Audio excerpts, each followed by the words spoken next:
हरे राम राम राम हरे हरे, हरे कृष्ण कृष्ण कृष्ण हरे हरे।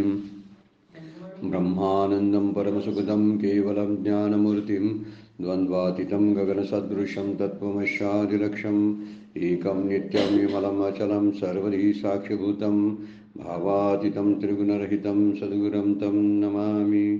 नमामि सद्गुरु शान्तं सच्चिदानन्दविग्रहं पूर्णब्रह्मपरानन्द ईशम् आनन्दीवल्लभं सद्गुरु सच्चिदानन्दं केवलं करुणाकरं ज्ञानयोगेश्वरं वन्दे ज्ञानदेवापुनः।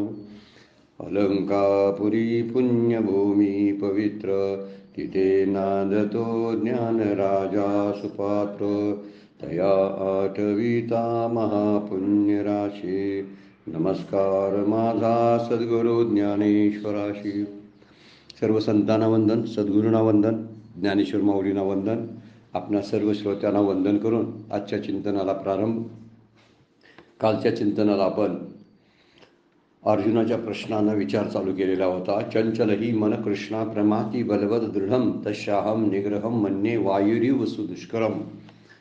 आणि हा प्रश्न आपलाच आहे, अर्जुनाचा नाही असं आपण मागच्या चिंतनामध्ये पाहिलेलं होतं।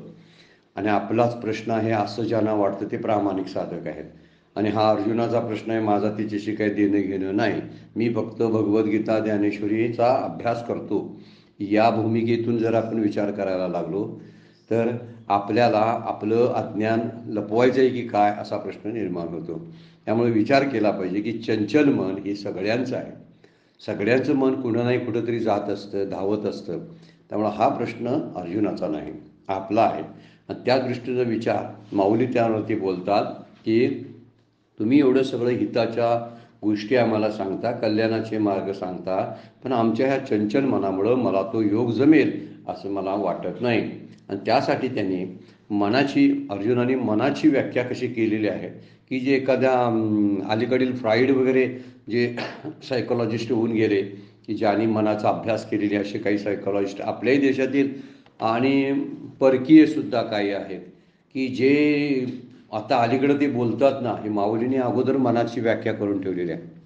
आणि खरंच ॲक्युरेट व्याख्या अशी बघायला मिळते, हे मन कैसे केवडे ऐसे पाहो म्हणू तरी न सापडे एरवी रहाटावया थोडे त्रैलोक्य म्हणूनही ऐसे कैसे घडेल जे मरकट समाधी येईल का रहा म्हणतलिया राहील महावात जे बुद्धी ते सळी निश्चया ते टाळी धैर्यशी हातपळे मिळवूनही जाय। धैर्याला कधी चकवा देऊन जाईल सांगता येत नाही, बुद्धीचा छळ करतं, निश्चय सगळं बिघडवून टाकतं आणि धैर्य आपला कॉन्फिडन्स आहे ते घालवतं। कधी कधी मुख्य गोष्टीच्या वेळी पूर्ण तयारी झालेली असते आणि तरीसुद्धा आपला कॉन्फिडन्स कधी कधी परीक्षेच्या वेळी ऐन स्पर्धेच्या वेळी जाऊ शकतो। याला कारण मन आहे, त्याचं मन खंबीर आहे ना, म्हणून काय त्याला माइंड जे आहे ना, बॉडी साऊंड लागते, म्हणजे त्यामध्ये साऊंड माइंड असतं असे एक सुविचार आपल्याला आपण वाचनात घेतो। आणि त्यासाठी माऊली तर बोलतात की ते बुद्धीला कुठं छळेल काही सांगता येत नाही, बुद्धीचे निश्चय सगळे घालवून टाकते। म्हणून तुकाराम महाराज सुद्धा त्याला विनंती करतात, समर्थ सुद्धा काय करतात की मना सज्जना भक्तिबंदीची जावे तरी श्रीहरी पावे जे ते सोवावे। तुला आत्मतत्वाचा जर वेध घ्यायचा असेल तर तू काय कर, भक्तीचा पंथ अवलंब म्हणजे साधना कर। इथं योगिक शब्द वापरलेला आहे, आपण आपल्या दृष्टीनं ते जुळवून घ्यायचं आहे। तसा विचार तुका म्हणे माझे न चले सायास म्हणून धरली असं असं पांडुरंगाला म्हणतात, मी तुझ्याकडे पाहतो कारण माझं मन माझ्या ताब्यात घेता येत नाही, कारण माझ्या बुद्धीला माझ्या धैर्याला आणि माझा निश्चय सगळा बिघडून टाकतो। आणि हाच प्रश्न अर्जुन कोणाला विचारतात तर भगवंतांना विचारतात। आणि माझ्या मनाची अशी अवस्था आहे तर मला काय करायला पाहिजे। आपण मी आपलं सद्गुरूंना विचारतो, शास्त्राला विचारतो मी काय करायला पाहिजे। आणि त्यासाठी पुढच्या एका ओळीमध्ये परत आणि व्याख्या, तिसरी व्याख्या चालू केलेली आहे। एक पहिली टाकली बघा, मन कैसे केवडे पाहो मन तरी सापडे राठाव्या थोडे त्रैलोकी, या पहिली व्याख्या मनाची। जे मन केवढं आहे कसं आहे पाहता येत नाही, पकडाय गेलं तर पकडता येत नाही। ऐशे कैशे घडेल मरकट समाधीला हा राहता म्हणितले राहील महावत दृष्टांत एक दिलेला आहे. पण दुसऱ्या ह्याच्यामध्ये परत लक्षण सांगितलंय ते मन कसं आहे, बुद्धी ते सळी निश्चय ते टाळे धैर्याचे हातपाळी मिळवून जाय. बुद्धीला कोणत्याही प्रकारचे निश्चय ते प्रतिष्ठितच होऊ देत नाही. काहीतरी करावं म्हटलं तर मध्ये कोणत्या गोष्टी आणील हे सांगता येत नाही, आणि म्हणून इथं वर्णन केलेलं आहे. आता पुढे म्हणतात बघा, जे विवेका ते भुलवी संतोषाशी चाड लावी बैशीजे तरी हिंडवी दाही दिशा. 415 नंबरची ओवी आज आपण पाहायला लागलोय 6व्या अध्यायातील. माऊली काय बोलतात बघा, परत मनाची व्याख्या केलेली आहे. जे विवेका ते भुलवी, जो सारासार विवेक असतो ना, तो विवेक देशोधडीला लावून का देण्याचं काम मन करतं. संतोषाशी चाड लावी म्हणजे संतुष्ट सुद्धा होत नाही. मला वाटते काल ह्या ओळीवरती आपण थोडं बोललेलो आहोत, थोडं त्याबद्दलचं. आणि हे दाही दिशाला कसं भडकवतं याचं वर्णन ह्या ओळीमध्ये केलेलं आहे. म्हणजे म्हणतात विवेकाला वेड लावतं. विवेक या शब्दाचा अर्थ आहे सारासार विवेकाला जर एखादा साधक बसला ना तर त्याला वेड लावण्याचं काम हे मन करत असतं. आणि आपलं समाधान आहे ते समाधान टिकू नये यासाठी ते प्रयत्नशील असतं. बघा, आपलंच मन आहे आणि आपल्याला समाधान प्राप्त करू देत नाही. त्याला कारण आहे आपण मनाचे दास झालेलो असतो. म्हणून ज्यानं मनाला दास केलं त्याला सगळ्या गोष्टीची, जगातल्या सगळ्या गोष्टीची प्राप्ती होते. जे म्हणून त्यानं इच्छा करावी ते प्राप्त करून देण्याचं काम मन करतं. केव्हा? जेव्हा ते आपला सेवक असतं तेव्हा. पण जर मी त्यांचा सेवक झालो, गुलाम झालो, तर मात्र ते माझ्या बुद्धीला विवेकाचा विचार करायला लावत नाही, वैराग्य थांबू देत नाही. कुठं वाटेल तिथं धावायला होतं. बैशीजे तरी हिंदवी दाही दिशा. कारण संतुष्टपणाला आशा उत्पन्न करण्याचं काम करतं. जी संतुष्टता आपण साधनेनं प्राप्त करतो त्यावेळी त्याचं समाधानच टिकत नाही, अजून काहीतरी हवं होतं असं मन सांगतं. म्हणून मला ते शांतच बसू देत नाही. 416 नंबरची ओवी आता आपण बघायला लागलोय. जे निरोधले घे वावो जया संयमची होय सावावो ते मन आपला स्वभाव सांडील काही. सांगा बघून भगवंतांना म्हणतात अर्जुन, हे तुम्ही सांगा. आता जे आवरायला गेलं तर ते अधिकच काय करतं, पसरतं. आवरायला गेलं की अधिक उसळी मारून बाहेर पडतं. निरोधले घे वावो. वाव म्हणजे वरती येतं, उसळी घेतं, विस्तार पावतं किंवा पसरतं. जया संयमाची हो साय असा आहे. ज्याला संयम हात चंचल करण्यास सहाय्य होतो. आपण संयम करायला जावं आणि त्याच वेळी ते करत असतं. नामाला बसलो आपण, आता प्रपंच आठवायचं नाही, आता प्रपंच आठवायचं नाही, अशी संयमाची भाषा बोलतो. ज्यावेळी आपण म्हणत असतो त्याच वेळी ते येतं. आणि आपला संयम सुद्धा, जो संयम होता तोच त्याला चंचल बनवायला कारण करतो. आपण म्हणत नाही की गणेश चतुर्थी दिवशी चंद्रोदय, चंद्र पाहू नये. आता पाहुणे म्हटल्यामुळंच पाहायची इच्छा त्याच वेळी का होते सांगा. हाच प्रकार मनाचा नाम साधनेच्या वेळी, ध्यान साधनेच्या वेळी होतो. म्हणून नाम ध्यान साधनेला सहज बसावं. मी काहीतरी बाजूला करायला लागलेलो आहे अशा आविर्भाव नसावा. कोणताही अभिनिवेश न ठेवता आपण नामाला आणि ध्यानाला बसणं गरजेचं असतं. ज्यावेळी त्याचा निरोध करतो ना, तर निरोध केलेली म्हणजे दाबलेली गोष्ट तेवढीच उसळी मारून परत येत असते. आपण पाण्यामध्ये एखादी बघा काठी किंवा काहीतरी एखादा पदार्थ असा दाबला तर ते दाबलेला पदार्थ परत उसळून वरती येत असतो. ह्याचा अर्थ असा आहे की त्याचा निरोध करणं म्हणजे त्याला थोपवणं हेच त्याला त्रासदायक होतं. म्हणून मनाचा स्वभावच कसा आहे, जर कोंडलं ना तर अधिकच वर येतं आणि ते संयमामध्ये आपल्या अडथळा आणू शकतं. माऊली तरी म्हणतात तो संयमच त्याला फिरायला सहकार्य करतो. आपण त्याचं उदाहरण घेतलं. संयम म्हणजे काय करायला लागतोय आपण, आता मी नामाला बसलोय बरं काय, आता ऑफिसचं काय कुठलाही गोष्ट मनात आणायची नाही, व्यापाराची कुठली गोष्ट मनात आणायची नाही, नोकरीची कुठली गोष्ट मनात आणायची नाही. आता हे सगळं ठरवत बसतोय आणि ते ठरवणंच त्याला काय करायचं, उपयोगाला येतं. हा मुद्दा इथं माऊली मांडतात. तुकोबा सुद्धा म्हणतात, अधिक कोंडिता चरपडी भलतीकडे घाली उडी. जर कोंडायला गेलं ना तर चरपडतं. एखाद्या प्राण्याला सुद्धा आपण कोंडण्याचा प्रयत्न एखाद्या मांजराला केला ना तर ते मांजर अंगावर धावून येतं. त्याचा अर्थच असा आहे की त्याला दाबून ठेवण्याचा प्रयत्न केला जातो. म्हणून मनाला त्याला सहजपणाने अंजारून गोंजारून त्याला कामाला लावावं. एखादं अवखळ मूल असतं ना की जे कुठं वाटेल तिकडं पळत असतं, धावत असतं, त्याला समजावून जर सांगायला लागलो आपण, तुला खाऊ देतो, चॉकलेट देतो वगैरे वगैरे म्हणून तू शांत राहा, असं जर आपण करायला लागलो, हा प्रकार सगळा आपल्याला मनाच्या श्लोकामध्ये बघायला मिळतो. समर्थांनी मोठं कार्य केलेलं आहे. त्या 205 नंबरचे 205 जे श्लोक आहेत ना, हे श्लोक म्हणजे एक प्रकारची मनाची बैठक कशी असावी, मनाच्या नेहमी वेगवेगळ्या अवस्था काय असतात, मन करते काय, त्याच्यावर उपाय काय, सगळे 205 नंबरच्या त्या 205 श्लोकामध्ये समर्थ सांगून जातात मनाच्या श्लोकामध्ये. कारण त्यांनी त्यामध्ये मनाला कुठं शिव्या दिलेल्या नाहीत बरं काय. हे माझं मन असं आहे, भगवंतालाच त्यांनी मागणी केलेली आहे बरेच वेळा. आणि त्यामुळे त्याचा विचार जर कोंडलं तर ते अधिक येतं. म्हणून अधिक कोंडिता चरपडी भलतीकडे घाली उडी. आणि हे जराच आपण दाबून ठेवण्याचा प्रयत्न केला तर अधिकच करायला होतं. आपल्याला काहीतरी एखादी गोष्ट सोडायची आहे, चहा प्यायचा बंद करायचा. आता चहा प्यायचा बंद केल्यानंतरच खऱ्या अर्थानं चहाची मोठी आठवण आपल्याला यायला लागते. आणि मी कोण, मी बंद केला आता घ्यायला नको, मी बंद केला घ्यायला नको, आणि हीच गोष्ट आपल्याला पुन्हा आठवण देणारी ठरते. त्याच्यापेक्षा एकदा चहा घेतला तर चहाची आठवण सुद्धा राहत नाही. परंतु चहा बंद केला, मार्क ट्वेनचं एक वाक्य आहे, तो सिगारेट ओढायचा. आणि तो म्हणतो काय, कोण म्हणते मन ताब्यात राहत नाही आणि व्यसन सुटत नाही. कारण व्यसन सुटायला, एखादं व्यसन कोणतंही असलं तर सुटायला मनावर ताबा लागतो, तरच व्यसन सुटतं, अन्यथा सुटणार नाही. तो मार्क ट्वेनला सिगारेट ओढायचं व्यसन होतं, पण तो फार विनोदी माणूस होता, फार विनोदी. तो बोलताना म्हणायचा की कोण म्हणतंय की मला सिगरेट सुटत नाही, मी 10 वेळा सिगरेट सोडलेली आहे, कोण म्हणते सुटत नाही.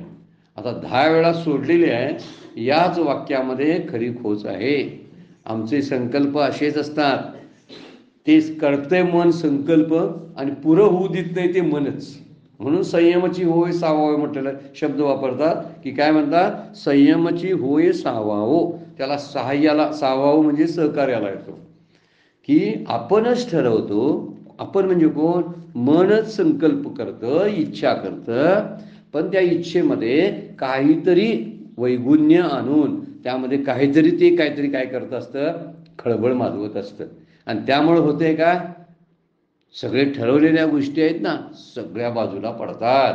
म्हणून निरोधले घे ओवाओ जया संयमची होय सावाओ. ते मन आपला स्वभाव सांडील काय, त्या मनाचा स्वभाव धावण्याचा आहे, ते सांडील का. म्हणजे फार भयंकर आणि कठीण आहे असं अर्जुन वर्णन करावं लागलाय बरं काय. आणि या अर्जुनाचं सांगणं भगवंत ऐकायला लागलेले आहेत. काय म्हणतात, एखाद्या गोष्टीला विचार जर करायला लागला तर ते विचार कसे पसरवायचे हे मन करत असतं, कारण मनाचा तो स्वभावच आहे. म्हणून मन एक निश्चळ राहिलं मग आम्हाशी साम्य येईल.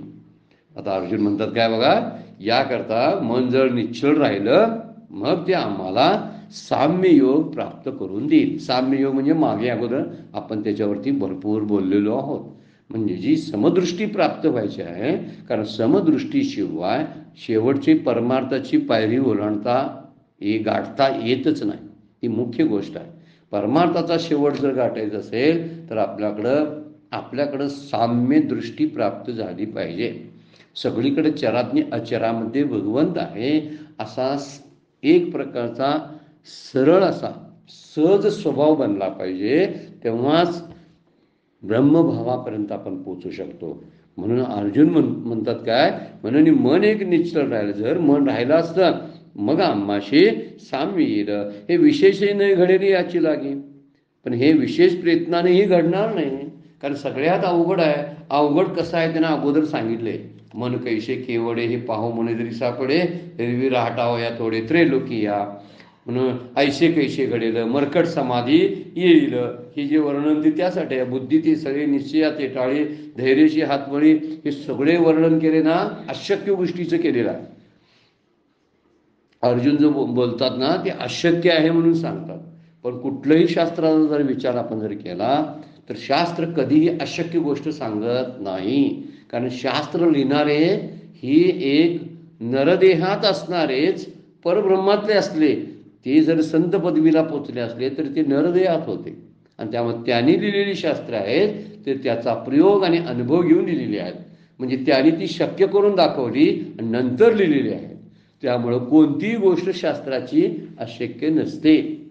कठीण असते हा शब्द बरोबर आहे, पण अशक्य नसते. मात्र अशक्य म्हणायला गेलं तर अशक्य प्रपंच करणं आहे. प्रपंचाच्या सगळ्या इच्छा पूर्ण करणं अशक्य आहे. प्रपंचाच्या इच्छा जिंकणं सोपं, काही इच्छा पूर्ण करणं सोपं? विचार करण्यासारखी बाब आहे, पण आपण कधी त्याच्यावरती विचार करत नाही. प्रपंचाच्या इच्छा पूर्ण करणं माझ्या देहाच्या मर्यादेमुळं, आयुष्याच्या लिमिटेशनमुळं आपण पूर्ण करू शकत नाही. खूप अडचणी आहेत विषय प्राप्त करण्यामध्ये. मग विषयांची इच्छा जी आहे ती पूर्ण करणं कठीण आहे. विषयांची इच्छा पूर्ण करणे ह्याला परमार्थ म्हणतात. आणि विषयातल्या इच्छा डावलणं, त्या संपवत आणणं ह्याला आता काय म्हणतो मी, उलटं झालं कदाचित. विषयांच्या इच्छा पूर्ण करण्यामध्ये सतत रत असणं याला प्रपंच म्हणतात. आणि विषयांच्या इच्छा त्या बंद करणं आणि त्या थांबवणं ह्यालाच परमार्थ म्हणतात. मग सोपं कुठलं यातलं? विषयांची इच्छा प्रपंच पूर्ण करता येत नाही. प्रपंच पूर्ण करून संपलेला असा कोणीही बघायला मिळत नाही. आणि परमार्थ केलेला मात्र बघायला आहेत आपल्याकडं. ते अनुभवी माणसं आहेत की ज्यांनी परमार्थ केला. त्यामुळे परमार्थ शक्य, प्रपंच अशक्य. आता हे काय म्हणतात, अर्जुन काय म्हणतात की ते म्हणतात हे सगळं मनाचा स्वभाव असा आहे, असे विशेषहीन घडेल याची लागे. ह्यातलं काहीच घडणार नाही आणि आम्ही साम्य अवस्थेला येणारच नाही. हे मन कधीच निश्चळ होणार नाही. आणि निश्चळ होणार नसतं तर शास्त्रानं सांगितलं असतं निश्चळ कर म्हणून, नाही सांगितलं असतं.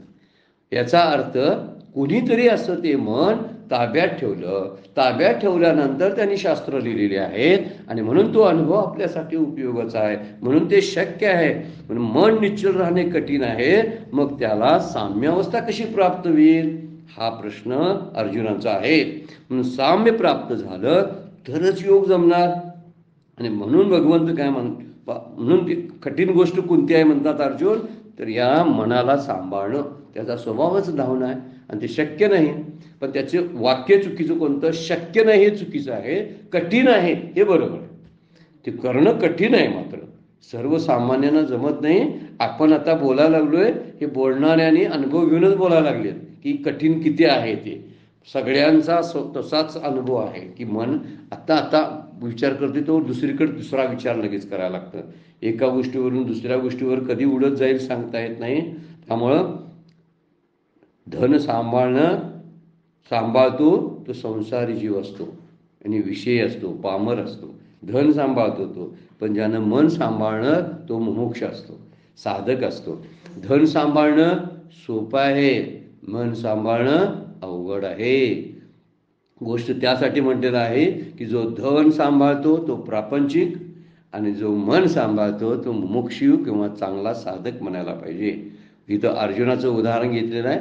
अर्जुनाने शंका म्हणून विचारलंय, मी करणार नाही असं म्हणत नाही तो, बरं काय. मला असा कोणतरी सोपा उपाय तुम्ही सांगा की ज्यामुळं हे माझं मन मी ताब्यात ठेवू शकेन. कारण आजची परिस्थिती जर बघितली तर मी या स्वजनांच्या मोहामध्ये माझं मन गुंतून गेलेलं आहे. त्यामुळे ते मला माझे वाटतात आणि हा त्याचा प्रश्न बरोबरचा आहे. पण आत्ताच्या परिस्थितीमध्ये आता भगवंत काय मार्गदर्शन करणार आहे ते फार महत्त्वाचं आहे. जसा हा श्लोक 2 श्लोक आपल्यासाठी महत्त्वाचे होते, म्हणजे अर्जुनाचे प्रश्न महत्त्वाचे होते, तसंच भगवंताचं उत्तरसुद्धा आमच्या साधनेसाठी उपयुक्त आहे. म्हणून या श्लोकावरती, या ओव्यांच्यावरती आपण कॉन्सन्ट्रेट करायला पाहिजे. खरंच मला साधना करायची असेल तर. म्हणून ज्ञानेश्वरी वाचताना, भगवद्गीता वाचताना हे माझ्या साधनेसाठी उपयुक्त असणारं शास्त्र मी वाचायला लागलोय आणि त्यातलं मला आता उद्याच्या साधनेमध्ये वापरायचं आहे, म्हणून आपण अभ्यासलं पाहिजे, तरच त्याचा उपयोग होतो. म्हणून आता पुढच्या श्लोकामध्ये तोही प्रसिद्ध श्लोक आहे आणि भगवंत आता बोलणार आहेत. तो 35 नंबरचा श्लोक आहे. श्री भगवान वाच असंशयं महाबाहो मनो दुर्निग्रहं चलम अभ्यासेन तु कौंतेय वैराग्येन च गृह्यते. 2 उपाय सांगितलेले आहेत आणि मान्य केलं मात्र भगवंतानी. असंशय म्हणजे निश्चित, अगदी संशयच नाही. अर्जुना, मन हे निग्रह करण्यास अवघड आणि चंचल आहे, यात संशय नाही. असंशयम महाभावो मनो दुर्निग्रहम चलम. अशा धावत्या मनाचा निग्रह करणं कठीण आहे. परंतु तू अभ्यासेन तू कौंतेय, कौंतेय शब्द अर्जुनाला वापरला, वैराग्यानेच गृह्यते. आणि हे कशानं करता येईल? मात्र प्राप्त करता येतं. गृह्यते प्राप्त करता येतं. त्यासाठी 2 शब्द आहेत वापरलेत, अभ्यास आणि वैराग्य. ह्या 2 उपायानं मन काबूत ठेवता येतं. अभ्यास शब्दाचा अर्थ आहे पुन्हा पुन्हा पुन्हा पुन्हा जी चांगली गोष्ट शास्त्रानं सांगितलेली आहे ती आपल्या रोजच्या अभ्यासात, चिंतनात, बोलण्यात सतत वापरत राहणं, याला अभ्यास म्हणतात. केलेली गोष्ट पुन्हा करणं याला अभ्यास म्हणतात. शाळेची मुलं अभ्यास करतात, हा वरवरचा त्याचा शब्दप्रयोग वापरलेला आहे. शाळेची मुलं अभ्यास करतात, काय करायला तर अभ्यासाला बसलोय, ह्याला अर्थ नाही तो. हा अभ्यास कोणता आहे? अभ्यास याचा अर्थ सराव, प्रॅक्टिस. रोजच्या रोज त्याचं प्रॅक्टिस पाहिजे आणि अधिक काळ ते चाललं पाहिजे आणि आदरानं केलं पाहिजे. या 2-3 गोष्टी मागच्या एका संदर्भामध्ये आपण बोलून गेलो. 3 गोष्टी साधनेसाठी गरजच्याच आहेत. म्हणजे साधना निरंतर नियमानं असली पाहिजे, दुसरी गोष्ट दीर्घकाळ असली पाहिजे आणि तिसरी गोष्ट प्रेमानं केली पाहिजे. या 3 गोष्टीचा विचार आपण मागच्या चिंतनामध्ये केलेला आहे. पुन्हा गरजेचं आहे तो. आता आपण बोललो ते, म्हणून आपणही रोजच्या साधनेमध्ये तेच साधन, जे साधन माझं काहीतरी स्थैर्य करायला आलंय ते साधन नित्य नियमानं आपण केलं पाहिजे. जरी त्यामध्ये आज अपयश आलं, उद्या आलं, 6 महिने यश आलं नाही तरी ती साधना सोडता कामा नये. नंबर 2, ते सतत फक्त 2 महिने आणि 15 दिवस करायचं नाही. अनेक दिवस, जोपर्यंत आपण आपल्या ध्येयापर्यंत पोहोचत नाही तोपर्यंत, म्हणजे दीर्घकाळ. आणि उगीच बसायचं, कोणीतरी आपल्याला बंधनात टाकून हे बसवून करून घ्यायला लागलं, हे करायची इच्छाच नाही आणि बसायला लागलो तर ती साधना होणार नाही. म्हणून आदरपूर्वक प्रेमानं ती साधना केली पाहिजे. आत्ता जर भगवंत बोलतात असंशयम, खरंच तुझं बोलणं आहे, त्याने मान्य केलं बघा. पण मान्य केलं तरी परत कसं खोडून टाकलंय हे आपण बघणार आहोत. त्यामुळं भगवंताचं चातुर्य महाभारताच्या अनेक प्रसंगामधून आपल्याला बघायला मिळालेलं आहे. इथंही तेच चातुर्य वापरलेलं आहे की ते म्हणतात की मन पकडणं, त्याचा निग्रह करणं कठीण आहे, पण 2 तू मात्र उपाय वापरलेच पाहिजेस. आणि ते उपाय, या शब्दाचा उपाय म्हणजे अभ्यास आणि वैराग्य. अभ्यास म्हणजे एखादी गोष्ट पुन्हा पुन्हा करायची आणि त्या अभ्यासामध्ये ज्या गोष्टीचा अडथळा येतो त्याला बाजूला करणं, याला वैराग्य म्हणतात. एकदम सोपी व्याख्या.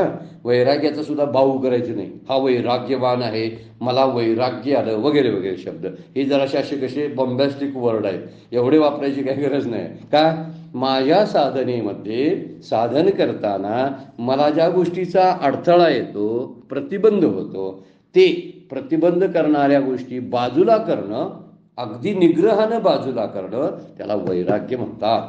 आणि हे वैराग्य ज्यावेळी येतं त्याला विवेकाची साथ लागते. विवेक असतो म्हणून कळतं की कोणती गोष्ट घ्यायची आणि कोणती बाजूला करायची. बाजूला करणं हे वैराग्य आणि त्यातलं योग्य ते स्वीकारणं याला विवेक म्हणतात. ह्या गोष्टी आता भगवंत सांगायला निघाले की तू अभ्यास सोडू नकोस, रोजच्या रोज तुझा प्रॅक्टिस असलं पाहिजे, रोजच्या रोज तेच करत जा, कंटाळू नकोस, न कंटाळता ती साधना केली पाहिजे. म्हणून भगवंत मनाचा चंचलपणा कबूल करतात. मात्र भगवंतानी कबूल केलं याचा अर्थ सगळ्यांनी कबूल करायला पाहिजे. असा एखादा कोण म्हणत असेल ना, माझं मन अजिबात चंचल नाही, माझ्या ताब्यात आहे, त्यावेळी तो बोलतो त्याच वेळी त्याचं बोलणंच ताब्यात नसतं, असा त्यातला अर्थ निघतो. हा मुद्दा लक्षात ठेवण्यासारखा आहे. मागच्या वेळी एक उदाहरण घेतलं होतं बघा.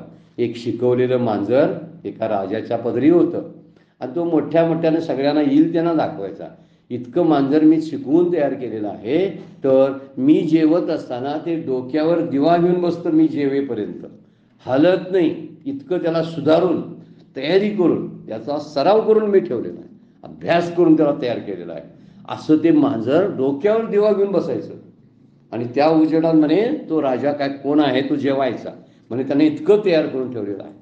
त्याचवेळी एक असा हुशार माणूस तो म्हणतो फार तुम्ही तयार केलेले आहे आणि मी त्याची परीक्षा जरा घेतो, तुमचं मांजर खरंच तयार झालंय का बघून.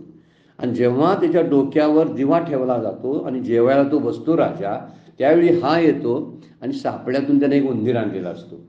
तो उंदीर समोर सोडतो, त्याच वेळी ते मांजर डोक्यावरला दिवा टाकतं आणि उंदराच्या पाठी लागतं. तयार केलेलं मन बघा हे किती घात करू शकतं. किती दिवस होतं तर कित्येक दिवसापासून राजानं त्याला शिकवलेलं होतं की डोक्यावरला दिवा काढायचा नाही. का काढत नव्हतं माहिती आहे का? त्याला पाहिजे तसा एखादं आमिष समोर आलंच नव्हतं, म्हणून ते स्थिर होतं.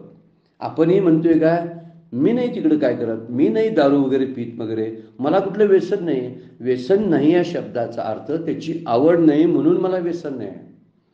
आपण मी निग्रह करतोय याला अर्थ नाही. निग्रह कुणाला म्हणायचा? ज्यानं काही काळ केलं आणि सोडलं त्याला निग्रह म्हणायचा. आपण निग्रहाला आपण जे केलंच नसतं, आपल्याला ते आवडतच नसतं, तर त्यावेळी म्हणायचं मी चहा सोडलेला आहे, याला काय अर्थ नाही. मी अमुक व्यसन सोडलेला आहे, याला काय अर्थच राहत नाही. अर्थ असा वेळ होतो ज्यावेळी एखादा आमिष समोर येतं ना, उपवास आहे आणि समोर तरी अगदी समोर ताजं टवटवीत असे मिष्टान्न आपल्या समोर आलेले आहेत, आणि त्यावेळी हा स्थिर राहतो, त्यावेळी त्याला म्हणायचा निग्रह, त्यावेळी म्हणायचा अभ्यासानं तयार आहे. नाहीतर काय मग त्याला काय अर्थ आहे का? की त्यावेळी राहिलं तर बरं, नाही तर चोरून सुद्धा एकादशी दिवशी आपण डबे खाण्याला जाण्याची शक्यता असते. का? भूक लागलेली असते. बाहेर दाखवताना एकादशीचा उपवास असतो, पण आतल्या आत आमचा उपवास आम्हालाच माहीत असतो. निर्जळी उपवास आपला बऱ्याच वेळा असतो तो. तसा की मनाचा चंचलपणा भगवंताने कबूल केला. मात्र जर भगवंत मनाचा चंचलपणा कबूल करतात तर आम्ही सामान्याने ते डावलता कामा नये. समजा एकाचं मन एकाचं काय पितो बाबा, हा पितो, मद्य घेतो, दारू पितो, याला कसं मन ताब्यात नाही असा म्हणणारा जो असतो त्याचंही दुसऱ्या बाबतीत मन ताब्यात नसतं. ह्याचं दारूच्या बाबतीत नसेल, व्यसनाच्या, त्याचं दुसऱ्या बाबतीत असेल. याचा अर्थ दोघे समान पातळीवरच आहेत ना. हा मुद्दा त्यानं बोलणाऱ्यानं लक्षात घेतला, माझं मन ताब्यात आहे आणि याचं म्हणे नाही, असं होऊ शकत नाही. अगदी भल्या भल्याना त्याचा विचार, अगदी मोठे मोठे ऋषी मुनी सुद्धा काही त्याचं वर्णन आपल्या पुराणामधून ग्रंथामधून वर्णन केलेलं आहे की पोट मोठे तपस्वी सुद्धा अशा गोष्टीला भुलून गेलेले होते. अगदी व्यासमुनींचं उदाहरण सुद्धा देतात त्या बाबतीत, विश्वामित्रांचं उदाहरण देतात. ती माणसं कमी नव्हतीत बरं काय, पण त्याने जे प्राप्त करायचं ते करून घेतलं मात्र पुढच्या टप्प्यामध्ये. याचा अर्थ ते घसरलेत म्हणजे बुडलेत असा अर्थ त्याचा होत नाही. त्यांनी ज्या टप्प्यावर गेले होते ना त्या टप्प्यावर आम्ही कल्पना करू शकत नाही. विश्वामित्रांना नावे ठेवणारी आणि आपल्या व्याख्यानामधून त्यांना कमी लेखणारी मंडळी कमी नाहीत. एखाद्या कामुक पुरुषाला हा बघा आला विश्वामित्र असे म्हणणारी खूप मंडळी आहेत, पण त्या विश्वामित्रांना कमी लेखन आहे त्या माणसाचं उदाहरण देऊन. विश्वामित्र तसे नव्हते, ते ब्रह्मर्षी आणि महर्षी झालेत नंतरच्या टप्प्यामध्ये. याचा विचार करावा लागतो. त्यामुळं कुठल्या ठिकाणी कुठं मन घसरेल आणि ते मन काय पाहिजे म्हणेल हे सांगता येत नाही. म्हणून भगवंत कबूल करतात की त्याचा स्वभाव मात्र असा आहे, असंशयम महाबाहो मनो दुर्निग्रहम चलम. पण अभ्यासेन तु कौंतेय वैराग्येनच गृह्यते. ते तुला होऊ शकतं, तुझं मन कंट्रोल राहू शकतं, तो अभ्यासाची त्याला सवय लाव. दुसरी गोष्ट त्याला वैराग्य दे, त्याच्याची विषयासक्ती त्याची गेली पाहिजे आणि तेव्हा खऱ्या अर्थानं वैराग्य प्राप्त होईल. माऊली काय बोलतात बघा, 3 ओळीमध्ये माऊलीने त्याचं निरूपण केलेलं आहे. 418 नंबरची ओळी, तो कृष्ण म्हणती साचची बोलता अशी ते तैशीची, या मनाचा किरचपळची स्वभावाचं ना स्वभाव का कसा आहे, तू बोललास ना हे खरंच आहे. तो कृष्ण म्हणती साचची म्हणजे खरं आहे. बोलत आहासी ते तैशीची, जे तू बोलत आहास ते तसंच आहे मात्र. म्हणजे बुद्धी ती सळी धैर्या ते हातपळी दुनिया किंवा बैसीची तरी हिंडवी 10 दिशा आणि एरवी राहटावया तोडे त्रैलोकिया, हे मन मग कैसे केवडे पाहू जाताना सापडे. हे तू बोलतोस ना हे तुझं बरोबर आहे, पण जरी बरोबर आहे तरी पुढे म्हणता या मनाचा कीर चपळ स्वभावच आहे त्याचा, की खरोखर या मनाचा चपळ, कीर म्हणजे खरंच, साचची म्हणजे खरंच, कीर चपळची स्वभाव गा, याचा चंचलपणा स्वभावातच आहे मुळात. आणि तू म्हणतोस ते काय चुकीचं नाही, म्हणून मनाचा चंचल स्वभाव आहे ही संतांनी सुद्धा मान्य केलेला आहे. शास्त्र भगवद्गीता तरी सांगतेच भगवानांच्या मुखातून. आणि इथं म्हणतात, तुकोबा सुद्धा म्हणतात, मन माझे चपळ न राहे निश्चळ, आणि धड एक पळ न राहे, जवळ एक पळभर सुद्धा राहत नाही, इतकं ते पळत असतं. म्हणून अर्जुनाच्या प्रश्नाला उत्तर हे मन चंचल आहे त्याने मान्य केलेलं आहे. या श्लोकामध्ये कौंतेय शब्द अर्जुनाला वापरला आहे. कौंतेय वापरण्याचं कारण सुद्धा म्हणतात, कुंती माता फार विरक्त होत्या बरं काय. कुंती मातेचं जी वैराग्य होतं, अत्यंत दृढ असं वैराग्य होतं, आणि त्याने ते पाळलेलं होतं. आपल्या पतीच्या मृत्यूनंतर सुद्धा 5 मुलांचं सांभाळ करताना, किंवा अगदीच विवाहापूर्वी झालेल्या एका मुलाला जन्म दिलेला असताना सुद्धा त्यांचं वैराग्य मात्र गेलेलं नव्हतं बरं काय.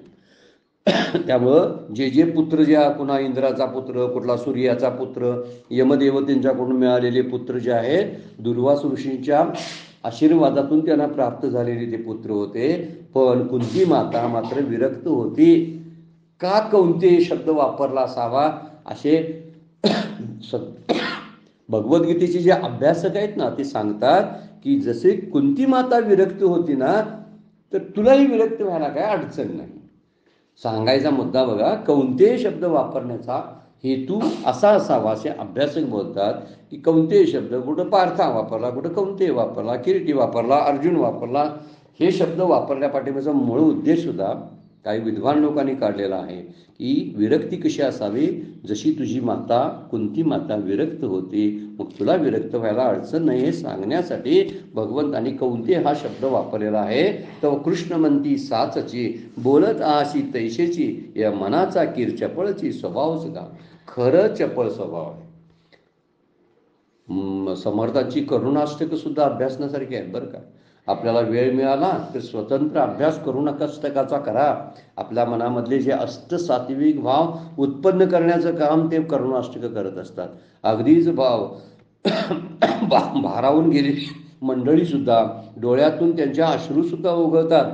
काय वर्णन करताना सुद्धा, चपळपण मनाचे मोडिता मोडवेना, सकळ स्वजन माया तोडिता तोडवेना, घडी घडी बिगडे हा निश्चय अंतरेचा, म्हणून करुणा हे बोलतो दीन वाचा. करुणाष्टकामधला विचार सांगितलेला आहे. चपळपण मनाचे मोडिता मोडवेना, हे चपळ एवढं आहे त्याचं स्वभाव मोडताच येत नाही, कारण सकळ स्वजन माया तोडता तोडवेना. अर्जुनाचा प्रश्न मुळात तोच आहे. स्वजन माया जी आहे ती आप्त स्वकीयांची, तीच तोडणं त्याला मुश्किल झालं म्हणून भगवद्गीता सांगावी लागली. आता इथं तोच, तर सकळ स्वजन माया तोडता तोडवेना, अनेक त्याचं वर्णन केलेलं आहे. घडी घडी बिगडे हा निश्चय अंतरीचा. आपण अगोदरच बघितले, निश्चयाचे टाळी शब्द वापरला. समर्थ पण तोच शब्द वापरतात की घडी घडी बिगडे हा निश्चय अंतरीचा, म्हणून आता देवा तुझीच करून आम्ही भागतो की ह्या चपळ मनाला तू व्यसन घाल, कुठंतरी तूच आवर. हे सांगणं, देवाला सांगणं सगळ्यात उत्तम. बघा, आपण स्वप्रयत्न करतो ना, परमपूज्य आमचे आपले सद्गुरू सुद्धा परवर्णन करून सांगतात की स्वतःच्या बुद्धीनं परमार्थ करू नये. तर त्यासाठी काय करावं, शास्त्राला, सद्गुरूंना, भगवंताला शरण जाऊन परमार्थ करावा. त्याशिवाय तो परमार्थ होत नाही. मी माझं मी करणार, मी नामाला बसणार, हा आविर्भाव नसावा. भगवंता मी नामाला बसतो, माझं नाम, माझं मन स्थिर करण्यासाठी तू मला मदत कर. म्हणजे मी प्रयत्न करतो आणि त्या प्रयत्नासाठी तुझं कोऑपरेशन मला पाहिजे, असं म्हणणं ती साधनेला खरा उठाव येतो त्या ठिकाणी. पण आपण बऱ्याच वेळा, नाही माझं मी करतोय, मी एवढं केलं, इतक्या मळा झाल्या, आज इतका तास अभ्यास केला, इतकी प्रवचनं केली, इतका ग्रंथ वाचले, हे स्वतःचं सांगणं म्हणजे आपलं मन ताब्यात नसण्यासारखाच प्रकार आहे. म्हणून भगवंतालाच आळवणी करावी. इथं समर्थ म्हणतात, म्हणूनही करुणा, म्हणून अशी परिस्थिती असल्यामुळं मी बोलतो दीन वाचा, मी एक दीन आहे आणि तुमच्याकडं करुणा भागतो, असं वर्णन त्या 418 नंबरच्या ओळीमध्ये काय म्हणतात, तो कृष्ण म्हणती साचची, बोलत आहासी तैशेची, या मनाचा कीर चपळची स्वभाव गा. हे चपळच आहे. चपळ पण मनाचे मोडिता मोडवेना, किंवा मन माझे चपळ न राहे निश्चळ, तुकोबांचा अभंग. पण आता उपाय, परिवैराग्याची आधारे जरी लाविले अभ्यासाची या मोहरे, तरी केतुलिनी एक सरे अवसरे स्थिरावेल. ही ओवी आपण नोंद करून घेण्यासारखी आहे बरं का. 419 नंबरची ओवी आहे. काय म्हणतात? परी वैराग्याची नि आधारे.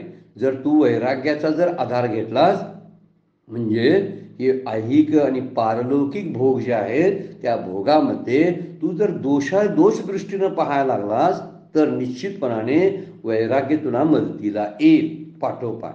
जर तुला ह्या दोष दृष्टी दिसली म्हणजे अनित्यत्व दिसलं विषयामध्ये सगळ्या संसारामध्ये अनित्यत्व दिसायला लागलं, दुःखरूपता दिसायला लागली, परावलंबित विषयातलं दिसायला लागलं तर ते त्यातले दोष आहेत.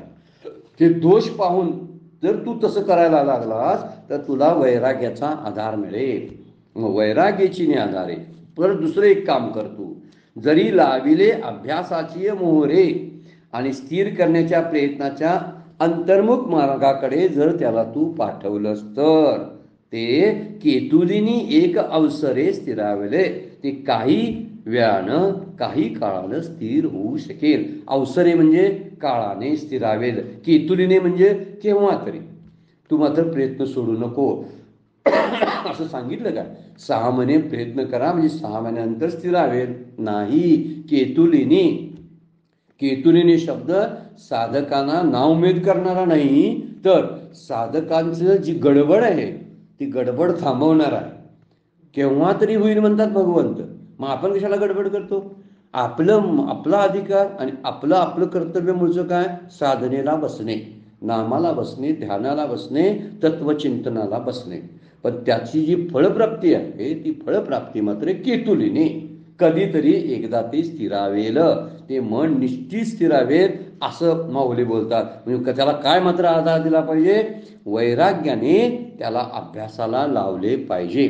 खऱ्याच दृष्टीनं ती महत्वाची गोष्ट कोणती असेल तर जे खांब आहेत ना, 4 खांबावरती परमार्थाची बिंदू उभी आहे.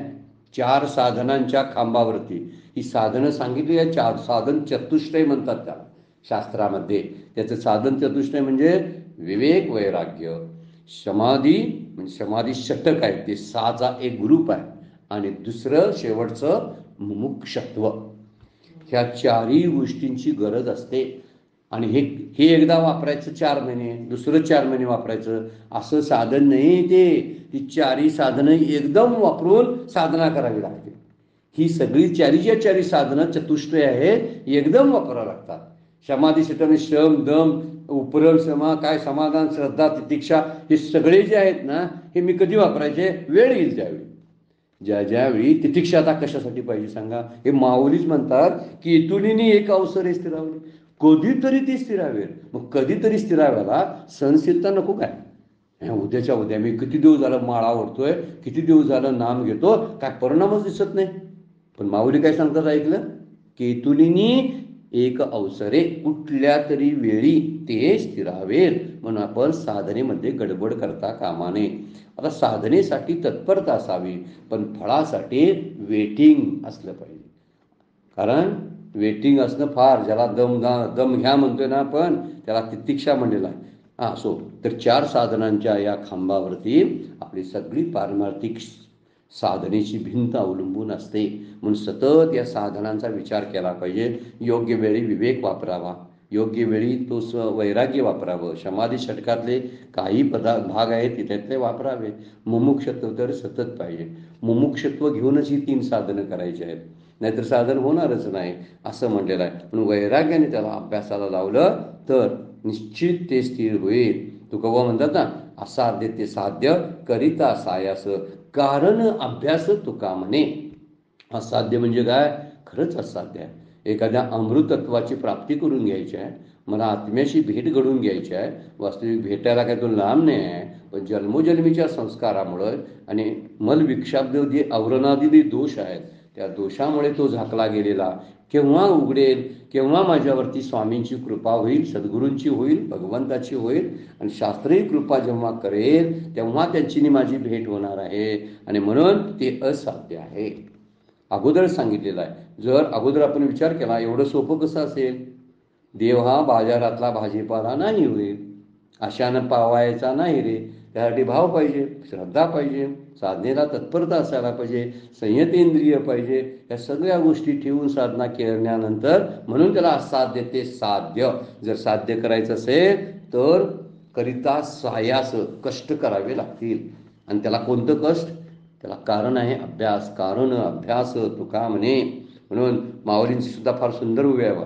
ते हे विषय वैराग्य जे आत्मलाभाचे भाग्य जेणे परमानंद योग्य जीव होती, असं हे विषयांचं वैराग्य जर प्राप्त झालं तर त्या आत्मस्वरूपाशी आपली भेट होईल. म्हणून इथं सुद्धा म्हणतात तू वैराग्याचा आधार घे, तू विवेकाचा आधार घे. जरी लाविले अभ्यासाची मोहरे, तुला कष्ट करावे लागतील, झोप थोडी टाळावी लागेल, आळस काढून टाकावा लागेल आणि यातून या साधनेला वेळ द्यावा लागेल. त्यामुळं वैराग्य अभ्यास जे आहेत हे मन ताब्यात ठेवण्यासाठीच आहे.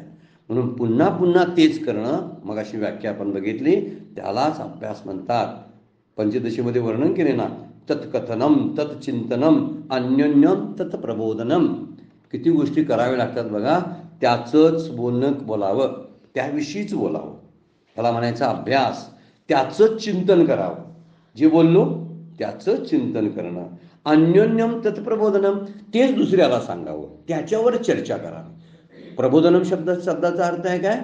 चर्चा, आत्मचर्चा करा. आत्मचर्चा घडली पाहिजे साधकांच्या मध्ये. एकमेकांबरोबर एकमेकाला ते काय केलं पाहिजे? शेअर केलं पाहिजे आणि बोललं पाहिजे त्याच्यावरती. तेच बोला, त्याचाच विचार करा आणि तेच लोकांना सांगा. आपल्याला बरोबर लागू पडते बघा. आम्हाला प्रापंचिक जीवाना आम्ही प्रपंचच बोलतो, प्रपंचाचं चिंतन करतो, दुसऱ्याला सांगताना प्रपंच कसा करावा हे सांगतो. म्हणून आमच्याकडून परमार्थ घडत नाही. आणि पंचदशी उलट सांगते, तत्कथनम. काय कथनम? म्हणजे तेच बोला की जे मला माझ्या कल्याणाचं आहे ते. आणि तत्चिंतनम याला अभ्यास म्हणलेला. अन्योन्यम तत्प्रबोधनम, इतरांना सुद्धा त्याबद्दलच सांगणं फार गरजेचं आहे. आणि जेव्हा असं सांगाल तेव्हा तो दृढ होईल. अजून ते उभी आपण पूर्ण करू शकलेलं नाही, फार महत्त्वाची उभी आहे. थोडंसं अजून पुढच्या चिंतनामध्ये आपण त्याच्यावरती निरूपण करू. आता वेळ संपलेला आहे, आपल्याला थांबावं लागतं. आजची सेवा सद्गुरूंच्या चरणी, भगवान ज्ञानेश्वरांच्या चरणी अर्पण करून विराम घेऊया. पुंडलिक वरद हरी विठ्ठल श्री ज्ञानदेव तुकाराम.